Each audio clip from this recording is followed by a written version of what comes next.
नमस्कार BP news में आप सभी दोस्तों का एक बार फिर से बहुत बहुत स्वागत है। दोस्तों आज हो गया है 24 जुलाई की जो बड़ी खबरें निकल के आ रही है फटाफट एक करके जानेंगे, लेकिन उससे पहले छोटा सा निवेदन, अगर आपने हमारे चैनल को अभी तक सब्सक्राइब नहीं किया तो प्लीज़ सब्सक्राइब की लाल बटन दबाकर चैनल को सब्सक्राइब करें। पहली और अहम जो बड़ी खबर निकल के आ रही दोस्तों, वो कल से जो विवाद मुद्दा गरमाया है वो अमेरिका के राष्ट्रपति डोनाल्ड ट्रंप के मुद्दे को लेकर एक बार समाजवादी पार्टी के अध्यक्ष अखिलेश यादव ने भी प्रधानमंत्री मोदी और पीएमओ पर निशाना साधा। उन्होंने कहा कि जल्द स्पष्ट करे प्रधानमंत्री मोदी कि आखिर ट्रंप के बयान में कितनी सच्चाई है, क्या वाकई में प्रधानमंत्री मोदी ने पाकिस्तान के मुद्दे को हल करने के लिए अमेरिका के राष्ट्रपति डोनाल्ड ट्रंप को मध्यस्थता की बात की थी या फिर नहीं। जी हाँ, दरअसल हम आपको बता दें कि कल इमरान खान के साथ मीटिंग में डोनाल्ड ट्रंप ने एक ऐसा बयान दे दिया जिसके बाद पूरी हिंदुस्तान में चर्चा का माहौल गर्म हो गया।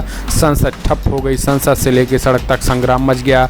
मोदी के खिलाफ सभी विपक्षी पार्टियां एकजुट होकर एक स्वर में प्रधानमंत्री मोदी से दोनों सदनों में आके सीधा सीधा जवाब देने की बात कह डाली है। दरअसल हम आपको बता दें कि अमेरिकी राष्ट्रपति डोनाल्ड ट्रंप ने दावा किया कि प्रधानमंत्री मोदी कश्मीरी मुद्दे पर मध्यस्थता करने को कहा था।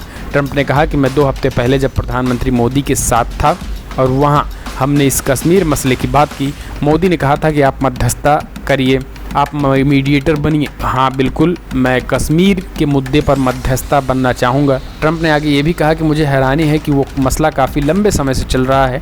ट्रंप ने कहा कि मैं मदद कर सकता हूँ, मैं एक मध्यस्थता होना पसंद करूँगा, जिसको लेकर अब पूरी तरीके से पूरे भारत में माहौल गर्म है। दरअसल हम आपको बता दें कि हिंदुस्तान ये कभी नहीं चाहा है कि इस भारत और पाकिस्तान के बीच में कोई तीसरा देश दखल दे, खासकर कश्मीर के मुद्दे पे जो एक हिंदुस्तान का अभिन्न अंग है, उसमें समझौते की कोई बात नहीं हो सकती है। ऐसे में कहीं ना कहीं जिस तरीके से ट्रंप ने बयान दिया है प्रधानमंत्री मोदी को लेकर, विपक्ष पूरी तरीके से हमलावर है। क्या वाकई में इस बात में कितनी सच्चाई है, इसको लेकर कांग्रेस के अध्यक्ष राहुल गांधी समेत समाजवादी पार्टी के अध्यक्ष अखिलेश यादव ने भी ज़बरदस्त प्रहार मोदी सरकार पर किया। उन्होंने कहा कि जल्द स्पष्ट करना चाहिए प्रधानमंत्री मोदी को, संसद में आकर पीएमओ को भी जवाब देना चाहिए, आखिर इतनी खामोशी क्यों है। और कांग्रेस अध्यक्ष राहुल गांधी ने भी ट्वीट करके कहा कि आखिर डोनाल्ड ट्रंप ने जो बयान दिया है, प्रधानमंत्री मोदी ने उनसे कश्मीर मसले पर भारत और पाकिस्तान के बीच मध्यस्थता के लिए कहा था। यदि इस बयान में सच्चाई है तो प्रधानमंत्री मोदी ने भारत के हितों और शिमला समझौते से धोखा किया है। विदेश मंत्रालय द्वारा इसे खारिज किए जाने से बात नहीं बनेगी।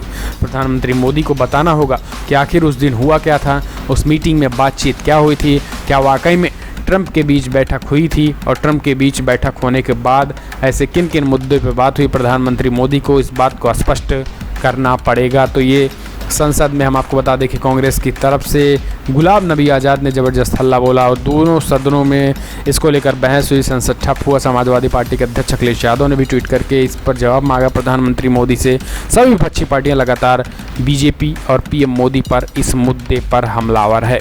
तो कहीं ना कहीं ये बड़ी खबर निकल के आ रही थी, हमने सोचा आपको बताया जाए। चलते हैं अगली बड़ी खबर की तरफ से, जो है बाबा रामदेव के प्रोडक्ट पतंजलि पर। प्रधानमंत्री मोदी के आने के बाद 2014 के बाद से बाबा रामदेव भी पैदा हुए। अमेरिका ने पतंजलि के प्रोडक्ट पर बैन लगा दिया है और अब पूरी तरीके से बाबा रामदेव की जो पतंजलि प्रोडक्ट थी वो अमेरिका में अब गड़बड़ झाला होने के नाते अब जुर्माना भी लगेगा, बैन भी लगेगा। जी हाँ, दरअसल योग गुरु बाबा रामदेव की कंपनी पतंजलि आयुर्वेदिक की मुश्किलें बढ़ती नजर आ रही हैं। अमेरिकी खाद्य विभाग ने पतंजलि पर आरोप लगाया है कि वो गलत प्रोडक्ट बेच रही है। अगर पतंजलि पर आरोप सही पाए जाते हैं तो उस पर 3 करोड़ का जुर्माना लगाया जाएगा। अमेरिकी स्वास्थ्य नियामक United state food and drugs administration USFDA की जारी रिपोर्ट के मुताबिक पतंजलि आयुर्वेद कंपनी को 2 शरबत ब्रांड पर अलग अलग दावे किए गए हैं। अमेरिकी विभाग ने अपनी रिपोर्ट में कहा है कि कंपनी ने भारत में बेचे जाने के लिए शरबत उत्पादों के लेबल पर अलग दावे किए गए हैं कि अमेरिका में निर्यात किए जाने वाले शरबत में अलग दावे हैं। साथ ही कंपनी दोनों देशों के अलग अलग उत्पादों में पैकेजिंग थी। तो कहीं ना कहीं अमेरिका स्वास्थ्य विभाग ने यह दावा किया है कि जब तक इन सारे मसले की जांच नहीं हो जाती है तब तक पूरी तरीके से पतंजलि के प्रोडक्ट को बैन किया जाएगा अमेरिका में। तो कहीं ना कहीं बाबा रामदेव के लिए मुश्किलें बढ़ गई हैं। फिलहाल अगली जो बड़ी खबर निकल के आ रही है दोस्तों, सोनभद्र पीड़ितों से मिले सपा प्रदेश अध्यक्ष नरेश उत्तम, बोले हत्याकांड के लिए बीजेपी सरकार पूरी तरीके से जिम्मेदार है और वहां पर अब रूपरेखा तैयार हो रही है संघर्ष की। जी हाँ, सोनभद्र जिले के घोरावल कोतवाली के उमदा गांव में 10 लोगों की हत्या के मामले में मुख्यमंत्री योगी आदित्यनाथ ने सपा पर आरोप लगाया कि सपाइयों को विरोध करने का मौका दे दिया। मंगलवार को समाजवादी पार्टी के कार्यकर्ताओं ने पार्टी के जिला कार्यालय में न्याय यात्रा निकाली। कई जगहों पर पुलिस ने रोकने का प्रयास किया, लेकिन वो धक्का मुक्की कर आगे बढ़ते रहे। रॉबर्टगंज के सिविल लाइन रोड पर पीएसी और कई थानों की फोर्स के साथ डीएम अंकित कुमार अग्रवाल और एसपी सलमान ताज पाटिल ने रोक दिया। जबरदस्ती आगे बढ़ने का समाजवादी पार्टी के कार्यकर्ताओं ने प्रयास किया, लेकिन पुलिस के कड़े रुख को भांपते हुए वे उसी जगह पर धरने पर बैठ गए। प्रदेश अध्यक्ष नरेश उत्तम ने डीएम को मांग पत्र सौंपा। इसके पहले उमधा पहुंचकर प्रदेश अध्यक्ष ने मृतकों के परिजनों और घायलों से मुलाकात कर घटना के लिए भाजपा सरकार को जिम्मेदार ठहराया। उधर कर्मा समेत कई थाना क्षेत्रों में पुलिस ने कार्यकर्ताओं को रोका। जुलूस के चलते जाम में कई स्कूली बच्चे समेत अन्य वाहन फंसे रहे। बता दें कि कुछ देर बाद कार्यकर्ता पुलिसकर्मियों को धक्का देते हुए आगे बढ़ गए। इमारती ओवरब्रिज बड़ौली चौक पर भी पुलिस ने कार्यकर्ताओं को रोकने की कोशिश की, लेकिन कार्यकर्ता धक्का देते हुए आगे बढ़ गए और पूरी तरीके से समाजवादी पार्टी के कार्यकर्ता सोनभद्र में जबरदस्त तरीके से प्रदर्शन किया। तो इससे एक बात तो साफ हो गई, अब सोनभद्र से ये चिंगारी निकल गई है। अब कहीं न कहीं पूरे यूपी में इसी तरीके से जबरदस्त प्रदर्शन देखने को मिलने वाले हैं आने वाले समय में। जी हाँ, सपा प्रदेश अध्यक्ष नरेश उत्तम ने कहा है कि 17 जुलाई को प्रधान यज्ञदत्त सैकड़ों समर्थकों के साथ हथियारों से लैस होकर निहत्थे आदिवासियों पर हमला बोला, जो कि बेहद ही निंदनीय है।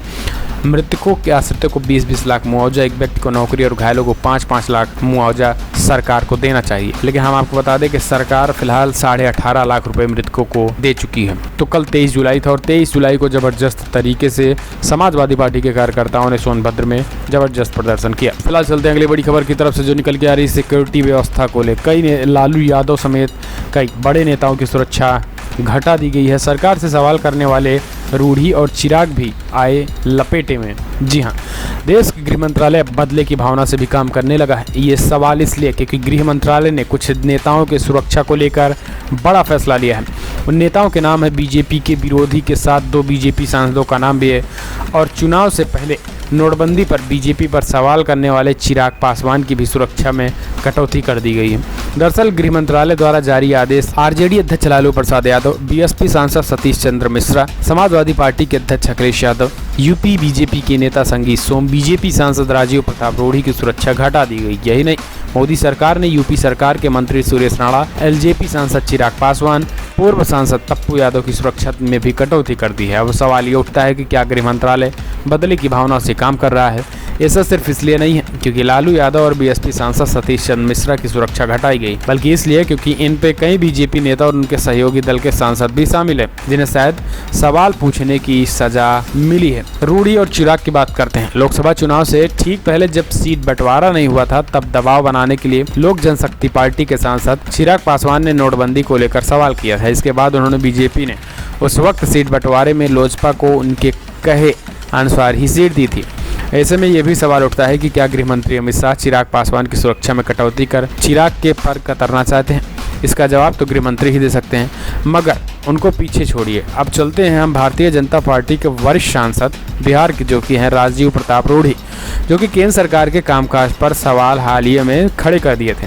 उन्होंने पर्यटन मंत्री प्रहलाद पटेल पर उनकी मांग की अनदेखी करने का आरोप लगाया। संसद में उन्होंने मंत्री के खिलाफ विशेषाधिकार लाने की बात तक कह डाली। बिहार में इको टूरिज्म के मामले में सवाल पूछते हुए रूढ़ी पर्यटन मंत्री प्रहलाद पटेल के जवाब से संतुष्ट नहीं हुए और उन्हें खरी खोटी तक सुना दी थी। इस खबर के बाद ये कहा जाने लगा था कि लोकसभा में बीजेपी सांसद का व्यवहार बिल्कुल विपक्षी नेताओं की तरह था। यही नहीं, रूढ़ी ने बीएसएनएल और एयर इंडिया जैसी सरकारी कंपनियों की बदहाली का मुद्दा उठाते हुए अपनी सरकार पर सवाल खड़े कर दिए थे। इस बीच सरकारी खजाने का भी पैसे पर आरोप लगाया कि आखिर सब पैसे कहां जा रहे हैं। इसको लेकर बीजेपी गृह मंत्रालय पूरी तरीके से सख्ते में। अमित शाह भी उस दिन संसद में बैठे थे और लगातार राजीव प्रताप रूढ़ी के इस रिएक्शन पर वो नजर बनाए थे और उसी के बाद माना जा रहा है ये सब कार्रवाई हुई है। फिलहाल जो मोदी सरकार लगातार ये कहती है कि संसद में सवाल करना चाहिए, चाहे पक्ष हो या विपक्ष, उसका खामियाजा मिल के आ रहा है, ये सबके सामने है। फिलहाल आज की बड़ी खबरों में दोस्तों इतना ही। अगर आपको वीडियो पसंद आया तो लाइक करें, शेयर करें, कमेंट के माध्यम से अपनी राय देना ना भूलें कि आप इन सारे मुद्दे को लेकर क्या सोचते हैं। में यश भारती सम्मान प्राप्त करने वाले लोगों को एक सम्मान राशि दिया करते थे सरकार से। इसी तरह पद्मश्री प्राप्त करने वालों को एक सम्मान राशि सरकार की तरफ से दी जाती थी। अर्जुन अवार्ड प्राप्त करने वालों को एक सम्मान राशि दी जाती थी। अध्यक्ष महोदय, आपके माध्यम से मैं कह सकता हूं कि माननीय सदस्य यहां पर चुन करके आए हैं उन्होंने बहुत अच्छा काम किया है कला के क्षेत्र में, उन्हें भी सम्मान राशि मिलती थी। माननीय सांसद रवि किशन जी हैं, इन्हें